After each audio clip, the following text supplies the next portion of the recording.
if I could merge Son and Babe together, so Babe, that would be like your kryptonite. You know It is that? my kryptonite. Yeah, I yes, I do know. know. I know. I do Hey, know. what is it so bad to consider me like your pop? It's yeah. You can't even say that with a straight face. No, I can't. Oh. Joshua, how are you? Fine, Robert. Are you What are we ready? talking? Oh, I'm come! Don't ready. you dare! Don't you dare do that. What What are did we I talking? do? What are we talking about?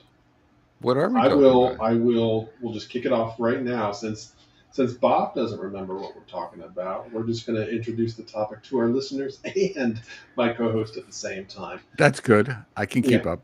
that we'll see. This is part 4 of our Stepping Out, Doing Your Own Thing series. This will be the Uh, last part, the last yeah. chapter here as we discuss what happens when you're like 6, 12 months in. How do you keep the ball rolling? So those will be the items that will be discussed because we've walked you through everything from concept to launch, and now things are going. They're going. Maybe they're going good. Maybe They're they're not. going. But they're going. And what should you expect? What should you be doing? What should you be thinking about as you're, you know, 6 months to a year in? So, Bob, does that sound like something that we could talk about? I think so, Joshua. Okay, good.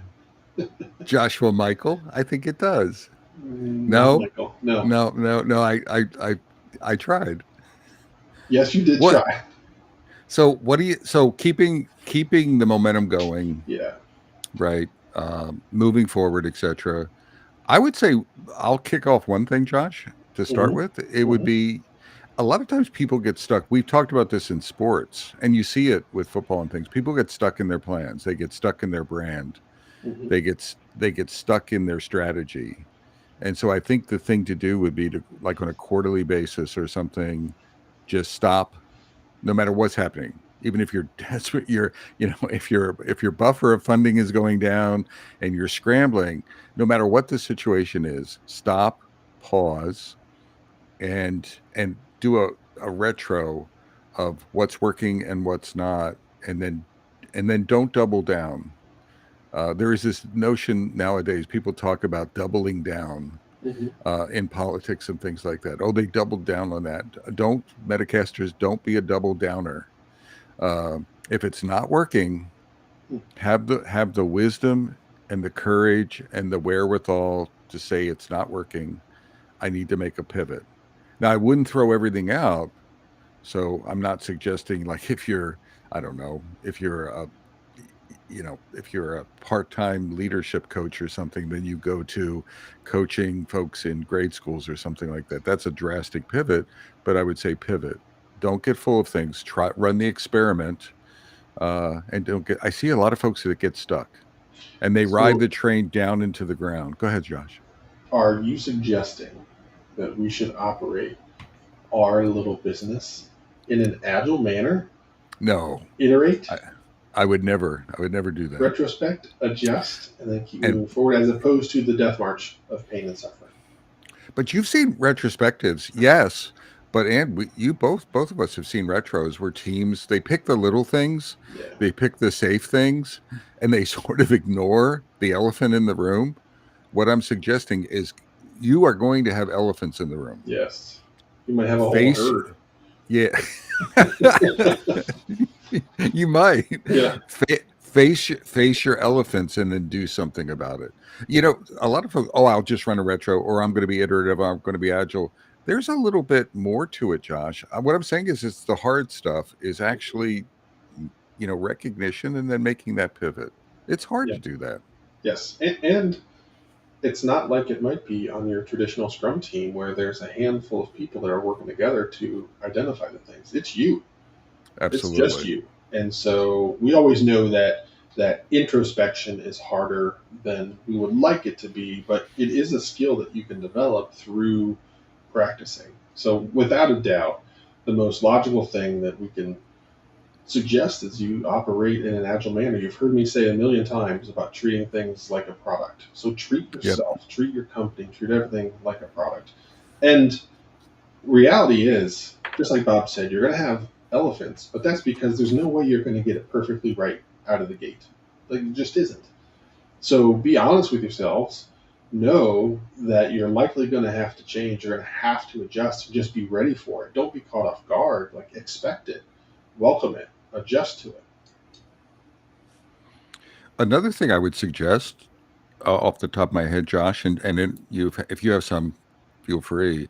I would say constant pipeline management. Mm-hmm. And what I mean, so one of the things that bugs me, I see it on LinkedIn quite often, is there's an agile consultant, and they ride their client to the end, and then they post something. I'm not picking on them, but I see this, you know, I was terminated last Friday or whatever, or the contract ended last Friday.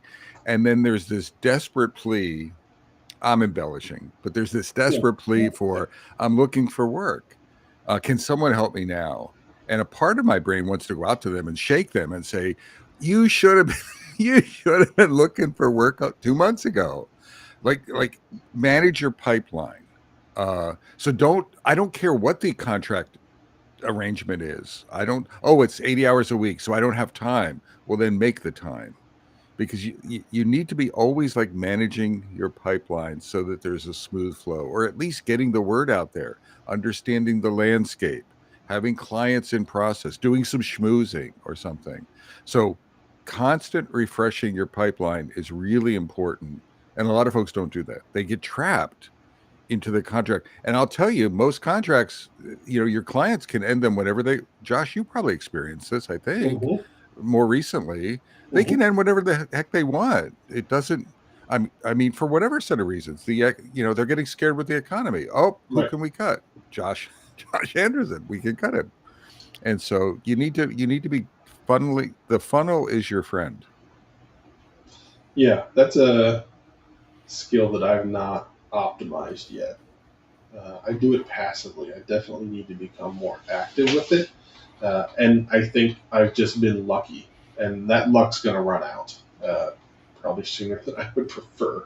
So that's definitely something that requires focused effort. So, as Bob said, allocate time to make that happen in whatever approach that you do, whether it's generating content, posting content, just cold calls, like whatever your tool is, Yep, make it happen. absolutely. What do you got, Josh? So there's something I want to mention. I thought you were going to go with, and I get a lot of this through LinkedIn, where it's like, uh, we can be your sales arm. We have this many people, this many contacts. Pay us this much per month, and we'll increase your pipeline by X%. And look, we have this use case here where we have a customer that grew their business from $100 to $1 bajillion. And I went down that path once and didn't have any success. Bob, I don't think you've ever had to go down that path. See, that's But I did I it once, and it was not like, it was very expensive, and I was fine with it because I knew sales wasn't a skill that I had honed because I didn't need to. So I was willing to outsource it because I knew that's not my specialty. So if I could find somebody that could do it, and even if they just it was net zero with the cost. Like if they found me, I think it was like $3,000 a month was the cost. Like if they were able to generate that much for me in a month, then I was fine with it because it was helping grow right. this pipeline that I could then mine over the years. But it never became anything, and that was it was a failed experiment, to say for sure. So I'd be interested to hear people that are listening. Please go into the YouTube video and post in the comments whether you've had Yeah. success with that approach or not. Because I only have a single data point, and it scarred me. But I would like to know if there are those of you out there that have had success with that, because I have not. But I feel like somebody has to be good at it. I just haven't found the right crew. You're right, Josh. I've never So I've never done that, and I get and I get those inquiries like a lot. What I did do, and you know this, is I partnered with firms who Mhm. had salespeople. So I partnered with Zenergy Technologies a few times in Greensboro. I partnered with Velocity Partners, who was doing outsourcing in Latin America and South America, um, and then I kept my business going. And those folks, or I partnered with even venture capitalists who are Mhm. doing, who are investing in companies and want coaches. So I've set up partnerships that filled my funnel to some degree, and that's worked out. And that was more. It wasn't me paying. They were more aware of my bandwidth and things like that. One of the fears I had was was feast. I didn't Mhm. want to be overwhelmed. I was less concerned about famine. I was more concerned about getting way overloaded, and just burning myself out. But that there you can set up that partnership model with folks as well. That could be one of your pivots. You could be a lone wolf, and then you look to either run the experiment like you did, or look to a firm where you don't become a permanent member or 100% allocated, but you look for like a win-win where that you can, share some of your bandwidth with them. Yeah, one of the things that's been successful with me is mining the whole organization. So I might come in to help one arm of a company. I generally have the opportunity to work with the leaders there, and I just ask about other parts of the company, and then I also ask about the investors, and it helps when I get an intro to them because they have a portfolio of companies and they know which ones are struggling. So when you go in and you do a good job, that's going to trickle up to the board, and there's a lot of value there in that. If there's three or four investment groups that are there, that's three or four folks that have dozens of companies that they're thinking about on a regular basis that might be able Yep. to use your skill. And I think the most successful marketing ploy that I've run into is just doing a damn good job, and then word spreads. So that's been a successful tool for me. But again, I started late in my career, so I had built up a bit of a reputation prior to jumping. So Yes, that yes, you did. boosted me a little bit. Whether it was a good reputation or not, that's for others to decide. I feel like Bob has a pretty strong opinion there, but that's okay. He's No, allowed to have opinions. but you go in both directions, right? I have a high opinion of you, and I have a low opinion of you, and it depends. Okay, No, all right. no, no, no, no. You're absolutely right. The one thing I was going to mention, maybe change gears, and again, we're just creating a list of some of these things you want to, like you're driving the car, and you want to be looking at the dashboard, and maybe making some adjustments in it. Two things come to mind. One is we've talked about buffer, we've talked about savings. My experience is it's feast or famine. Uh, Josh, you probably have been more successful than me. I mean, you've probably had feast more than famine. But I've had this cyclical nature, and I'm relatively conservative. So what I do is when I get paid like a gazillion bucks for something, I put it in the buffer. Mhm. I mean, I might spend a little bit. I might buy a new computer or whatever, or a new Ferrari or something. I do blow it. Another new Ferrari. Jeez. Another new, God. yeah, Metacasters. I'm just swimming in the dough in the Ferraris, but uh, but in all seriousness, don't fall into the trap. You've got to consistently be creating that buffer and extending that buffer. Uh, I think you need like 6 to 12 months in savings to be able to ride that out. If we've talked about that before, and Mhm. that's important. So don't lose sight. Don't get greedy, and don't have this false exuberance, because when you're on the high, you can feel like, oh, this is going to go forever, right? Look at this. Look how right. I'm really doing well. It's the nature of consulting. It's the nature of that outside stuff. So you just want to build the buffer, and then continue. If it continues, then it's great. Then take a couple vacations or something. But buffer management is important. Yeah, and you might need to do just as companies do and look at your burn. Yeah. How much am I burning on things? Have I increased my burn because I have a steady revenue stream?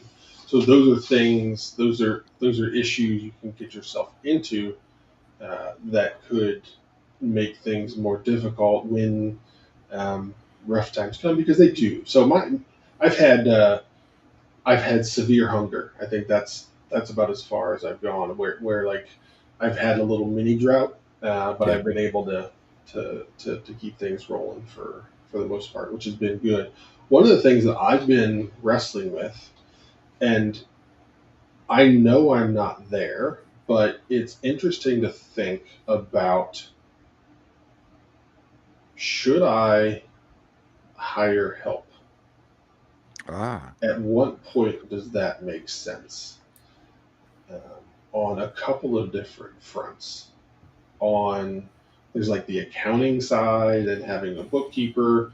There's someone to do the social media and marketing. That's a thing I've been thinking about a lot. And then as I've talked to friends that want to get in the game, would it make sense to bring them on board? So those are all discussions I've had in my giant cranium, as Bob would say. And they bounce around pretty slowly because it's a long way across from one side of the skull to the other. So they aren't fast topics, but those are things that, if you're lucky, maybe that's something that you start to think about. And I don't have a good answer for like when to pull that trigger.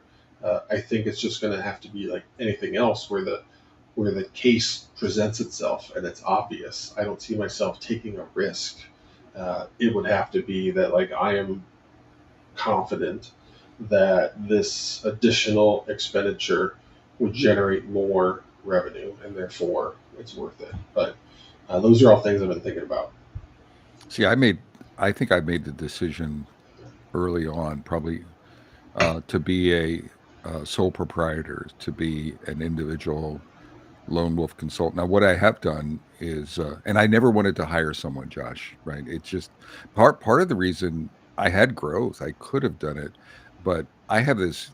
Now that you mention it, I have this incredible fear of another human being responsible to Bob Galen for Yeah, their livelihood, and I've hired them, so it's someone I care about.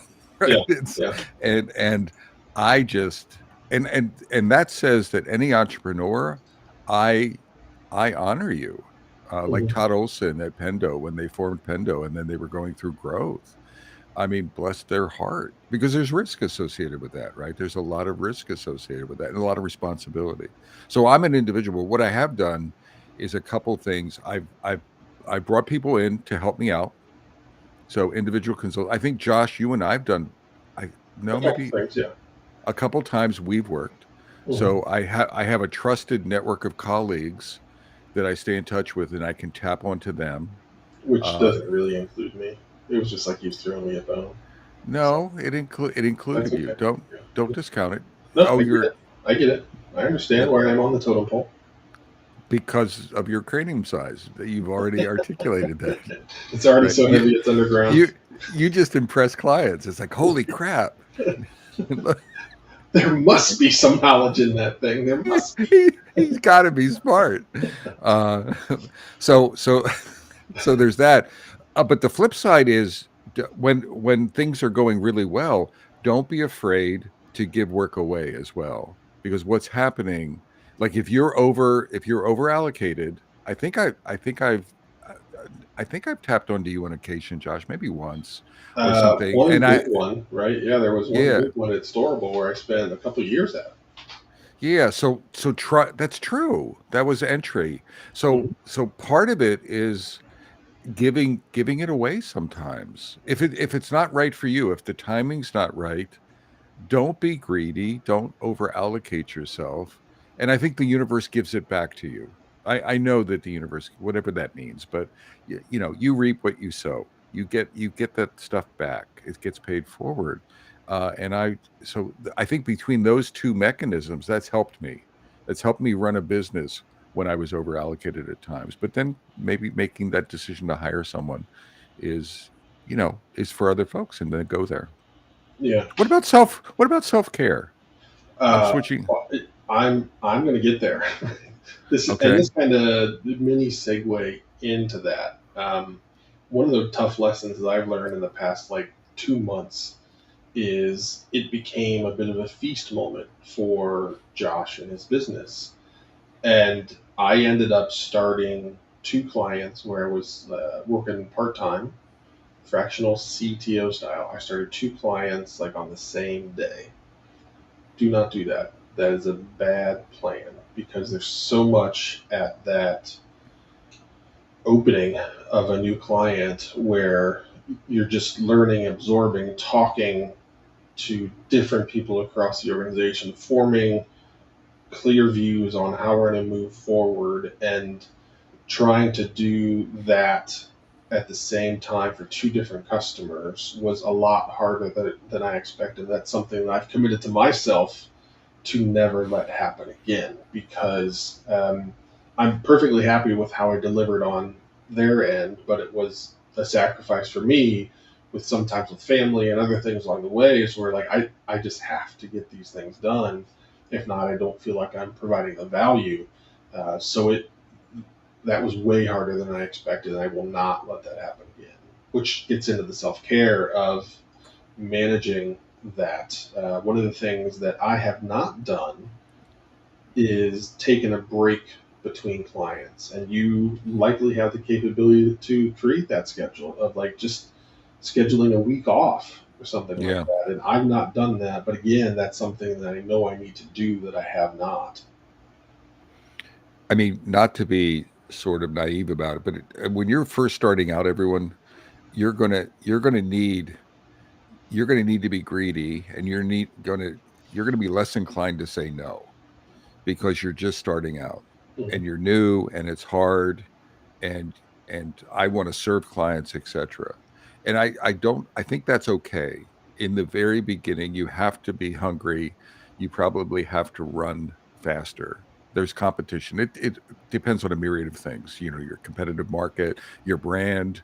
We've talked about boutique. Are you a boutique or are you a commodity? All of those things.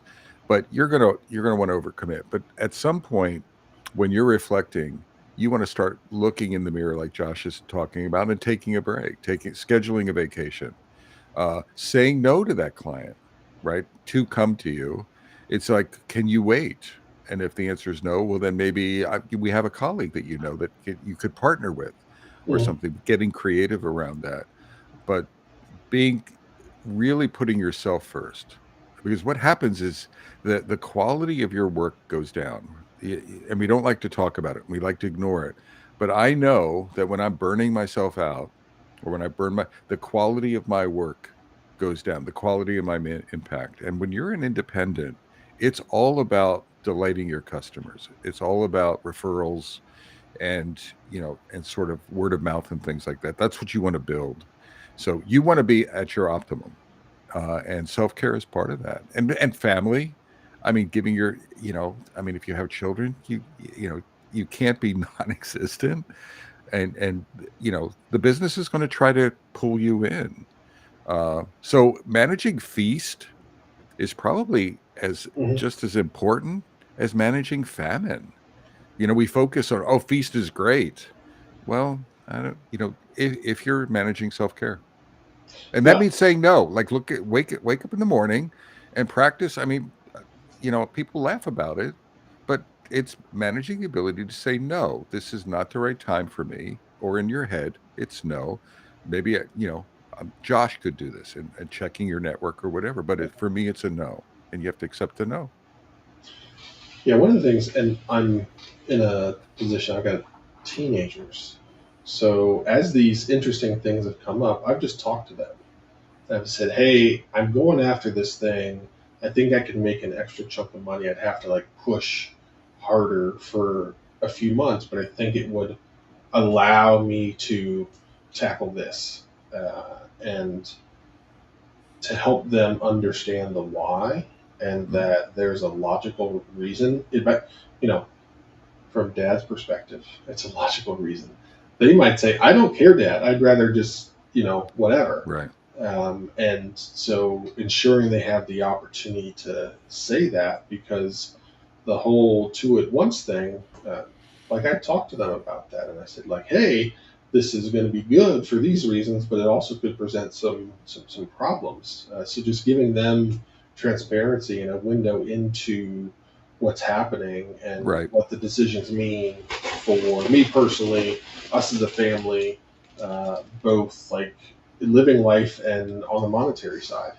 So, you know, that's a approach you can take if your kids are of age that you can have the discussion with them. Yep.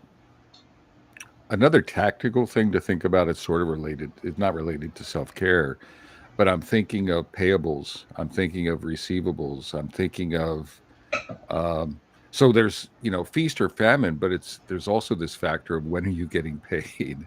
Yeah. Uh, and, and then sort of managing that. The other thing is there's unexpected expenses. There's a very tactical, like there's paying quarterly taxes, like Mhm. estimated taxes is part of it. So if I had a feast year last year, one of the things that has bit me, then I'm generally having a feast year, and then I'm generally having a famine year. Well, my payables for estimated taxes is going to be higher relative to last year, and I can play games with that, but sort of balancing that. So there's this sort of what I think of as cash flow, monitoring cash flow, and it relates slightly to buffer, but just really staying on top of that. There's things that have bitten me in the butt along the way, that tax payments, and I just didn't manage it very well. So it's not just income; it's awareness of what's going on around you, that operating the business. Um, the other thing, even simple things like all your software renews at the end of the year. Well, then, having knowing that you're going to get a 10K, like, or whatever it is, a Mhm. 10K, Mhm. sort of drain in December, you need to be planning for that stuff. Right. Now, having a good accountant, to Josh's point, a good accountant, but you have to pay for it. It's like all these trade-offs that you have to worry about. But it's like managing that run rate. What haven't we talked about, Josh? I think I've covered the major points I wanted to make, or I think about. I feel pretty good about it as well. Otherwise, I think we're just beating it in the ground. I'm trying to think. But here's your chance, listeners, viewers.